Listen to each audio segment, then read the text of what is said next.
right, baby, it's 8:20, August 20th, 2025. It is a Wednesday. I'm out in the Silver Slipper, the Volkswagen Golf. Still haven't gotten the cameras fixed. Still haven't fixed my hair, you know, self-inflicted haircut. But no, I'm taking the Golf out. It's got a power steering leak, and so Blind Dave gave me the suggestion, put some of that Lucas power steering leak stuff. My mechanic said, it's in the rack. I'm like, what's that mean? And he's like, it's gonna cost a lot of money. And I'm like, well, that ain't happening. So I put the power steering leak in it, and I'm driving it around to see if it makes any difference. Now I'm on loose gravel, so I gotta be careful going around corners. I mean, so far so good, but you know, when I first got the car, I put a bottle of power steering fluid in it, and it was gone in a few miles. So we'll see what happens. It's worth a shot, right? Might as well. And if it doesn't have a power steering, I'm good with that. Gives me a workout, you know. Doesn't hurt to get a little muscle toning going on when you're turning the corners, you know, that kind of thing. But when you're on the interstate, because when I drove this thing back from Connecticut, I was on the interstate most of the way. It's not a problem because the wheels are moving so fast and it's easy to, but it's just around town and, you know, in urban areas, which I'm not in that much, then it's a little more cumbersome, you know, turning the wheel without power steering. If you've never had power steering before, you know what I'm talking about. All the finer things, all the luxuries, which, you know me, Westwood doesn't need a lot. I'm pretty low maintenance, really. You know, look at the cars I drive and the clothes I wear. I'm pretty, making a vow of poverty in a way. That might be self-inflicted, that might not. But either way, it doesn't matter. Find your happiness and roll with it, baby. What a beautiful day. The humidity got kicked out last night. The northern breeze came in. Oh, it felt so good, so energetic. You know, you can just feel it in the air, the electricity, just the energy in the air. It's out there all around, but man, when that wind was blowing in, I felt like a Norse god. I was just, rah! You know? So it was watch these floor mats. I robbed the floor mats out of my original Digibug and put them in here, and it just slipped because it's not on the little nub on the bottom. Now, power steering, working so far. I like this car, I really do, man. I've been blessed. I mean, I really like it. I mean, you know, it's nothing special, but it's special to me. There's a story behind it, and it's pretty cool. I'm enjoying it. I like these TDI engines, man. I filled this thing up and 83 miles ago, and it's barely off the full mark.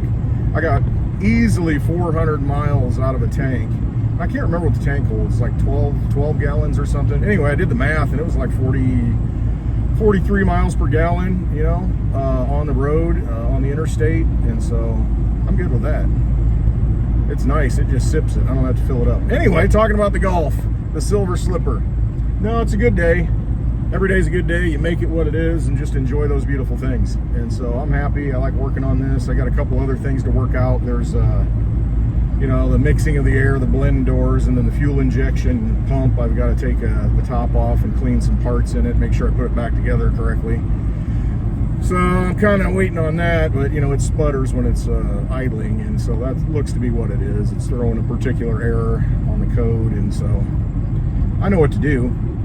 I just need to do it, but I want to do it at the right time where I've got a good chunk. And then the same with tearing this dash apart and fixing those blend doors. It's just a bad design. Foam flying out of the frickin' vents because the foam that covers the doors, and it deteriorates, and I had to do it in my other car. It's just a mess. Just a mess, but it's endemic to these years of Volkswagens, and you know what you got to fix. And so, you know, it is what it is. You just do it. Power steering's still working. We'll see. I don't know if I should drive it around more, if that'll help get it moving around or what. I'm not sure how that works. Blind Dave, help me. Help a brother. I should probably just drive it some more. I mean, yeah, it's getting a little tougher. Yeah, it's leaking. Well, it's worth a shot. Don't need to drive it anymore. You can hear it idle. Now that sounds good. That purrs like a diesel. But when I put it in drive, if you hear it, so it's that injection pump or something with it, or if I can kick the RPMs up, you know, just a slight bit, and then it'll run a little bit higher, and then it won't have that sputter effect. So whatever, you know, it's a project. It's fun. I enjoy it. I mean, I like rehabbing old things. I like diamonds in the rough. I don't like diamonds necessarily. It's just an analogy. But I do enjoy making things better, finding some things that are undervalued, things that are, you know, I can see value in things that are undervalued. I really can. And where some people don't see the beauty in it, I see it.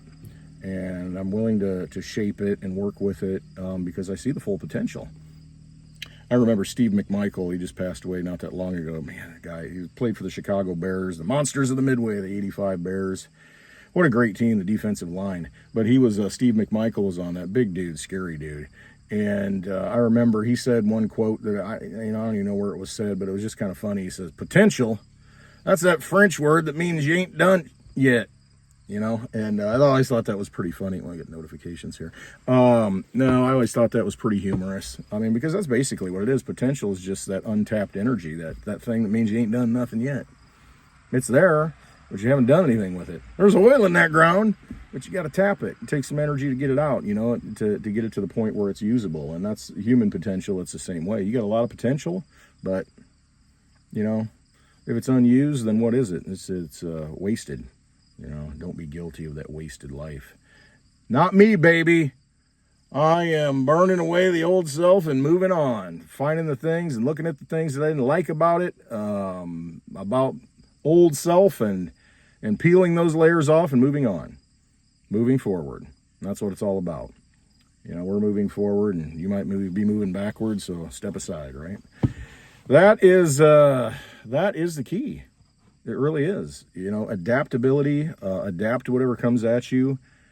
Quit planning how you think it will go. It's good to have vision. It's good to have foresight and see where things need to be or where you'd like them to be, but that's not always the way it works out. I mean, there's so many instances. I had a great conversation with a friend last night, and you know, you plan things and then something happens, it doesn't work out that way, and that's just, but you got to be able to adapt to it. You can't just turtle up and say, oh my gosh, you know, woe is me. Oh, it's terrible. This is awful. I can't believe this. It's not working out. I planned all this out. And guess what? There's a famous poem. I don't even know what year it was written in. I'm going to say 1720. I don't know. Maybe 1760. Robert Burns, Irish poet, right? I think Irish. But it's Of Mice and Men, the poem. And there's a line in there. It says the best laid schemes o' mice and men gang aft agley. You know, it's got that older language, but basically all it means, the best laid schemes or the best laid plans of mice and men go oft awry. They go sideways. And there was a story by Steinbeck, he was written Of Mice and Men, you know, with Lenny and George, and Tell Me About the Rabbits, George. You know, you've seen that one. It's a good movie. But that John Steinbeck novel, that story, Of Mice and Men is basically it. You try and make the best plans. You try and work things out. You know there are issues that need to be fixed, and you try your best to do those, but sometimes you're fighting against forces that you can't control. No matter what you do, something can go wrong, just one bad decision. And the key is, you just got to move on.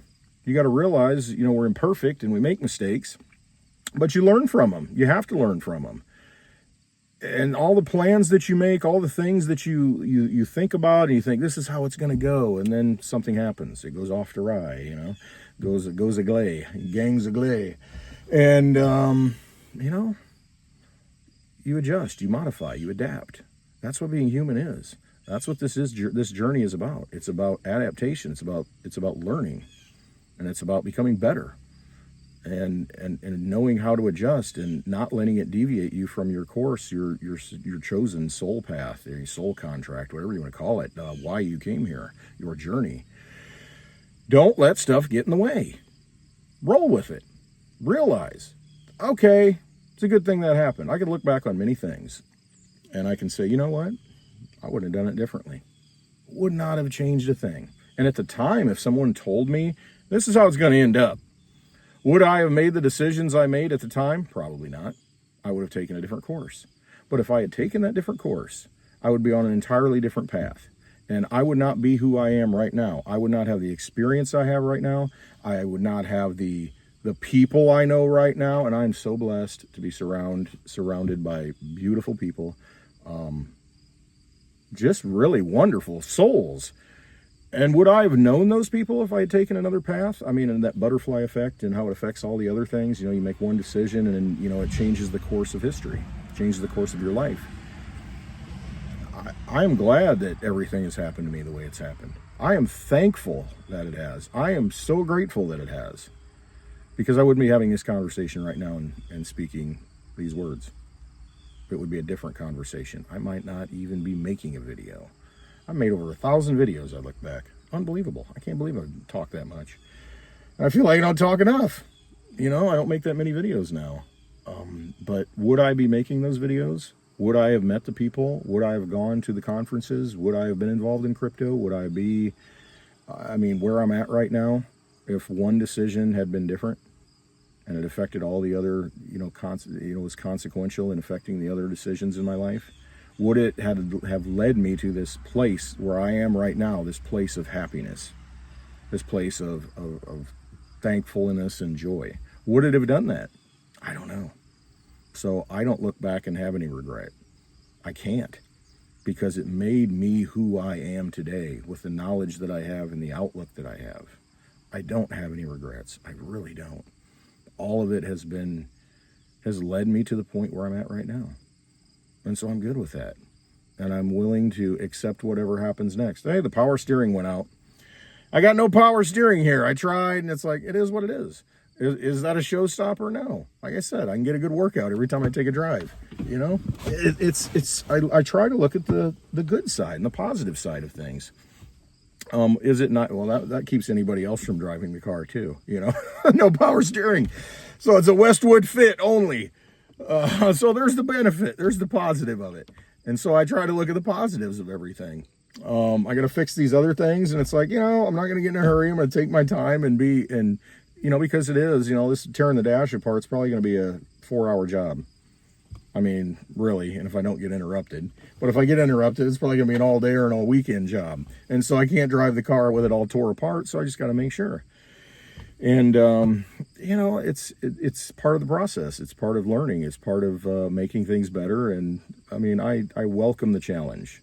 I welcome that. And I welcome the pain. I welcome the joy. I welcome whatever comes at me, because without pain, there cannot be that fullest expression of the joy in your life. It's the opposite. It's how do you know darkness if you don't have light, and vice versa? How do you know what the light is if you know, you don't have the darkness? That's just how it is. And once you accept that, I feel like I'm talking about the same thing I did yesterday. Once you accept that, you become at peace. You become at peace. And that's a great place to be. It really is, because you're prepared for anything that happens to you, and you just navigate through it. There's always a way forward. Always a way forward. You just have to let things unfold sometime to understand, to understand what that path is. And you may not always know, but it will make itself available to you. And you follow it.